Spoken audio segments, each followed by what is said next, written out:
28,000 դրամով քոթեջ Գառնիում։ Այո, ճիշտ լսեցիք, գնանք ցույց տամ։ Սկզբի համար նշեմ, որ դրսում ունենք խարույկի զոնա,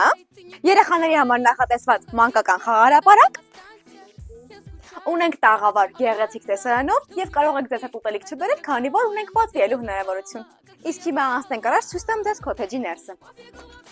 Այս քոթեջը նախատեսված է 2 անձի համար։ Ունենք նմանատիպ մահճակալ շատ հարմարավետ, խոհանոց, արկա ողջ սպասքով, ինչպես նաև պահարան, որտեղ կարող եք տեղավորել ձեր իրերը։ Ունենք նաև քոթեջներ մինչև 4 անձի համար նախատեսված, բայց դրանց արժեքները այլ են։ Գնանք ցույց տամ։ Այս մեկը մի փոքր ավելի ընդարձակ է։ Ունենք նմանատիպ հյուսիսական հատված, կողքին ճաշասեղան, կարող եք ընտրել այստեղ, եւ խոհանոց արկա ողջ սպասքով, որին կից ունենք առանձին ննջասենյակ։ Սա էլ մեր հարմարավետ ննջասենյակը։ Նշեմ, որ յուրաքանչյուր քոթեջ ունի իր անհատական բակը, իսկ ամրագրումների համար չենք մոռանում դիմել տնանքներ.am-ին։